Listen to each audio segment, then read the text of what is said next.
আসসালামু আলাইকুম। ডাবল গ্লেজিংয়ের পক্ষ থেকে সবাইকে স্বাগতম জানাচ্ছি। আজকে আমি এই ভিডিওতে আমাদের ইউপিভিসি কেজমেন্ট উইন্ডো নিয়ে ডিটেলসে আলোচনা করব।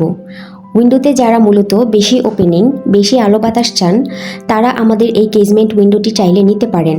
এখানে 2 পার্টের কেজমেন্টে স্যাম্পল করা আছে।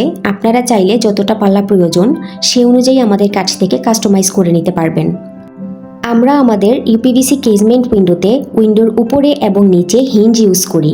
হিঞ্জ ইউজ করার ফলে উইন্ডোটা এক জায়গায় স্টাক থাকে, অতিরিক্ত বাতাসে উইন্ডোর পাল্লা নড়াচড়া করে না। আমরা আমাদের ইউপিভিসি কেজমেন্ট উইন্ডোতে প্রিমিয়াম ইপিডিএম রাবার ইউজ করি, যার কারণে উইন্ডোটা এয়ারটাইট হয়। সাধারণত এই ইপিডিএম রাবার আমরা রেফ্রিজারেটর অথবা কারের দরজায় দেখে থাকি। চাইলে লক সহ হ্যান্ডেলও নিতে পারবেন, আবার লক ছাড়াও নিতে পারবেন। কেজমেন্ট উইন্ডোর সাথে মসকিউটো নেট হিসেবে চাইলে অ্যালুমিনিয়াম শাটার নেট নিতে পারবেন। অ্যালুমিনিয়াম শাটার নেটের 2টা কালার অপশন আছে, একটা হচ্ছে হোয়াইট, অন্যটা গ্রে। আপনার কাস্টমাইজড কেজমেন্ট উইন্ডো নিতে যোগাযোগ করুন আমাদের স্ক্রিনে দেওয়া নাম্বারে। ধন্যবাদ সবাইকে।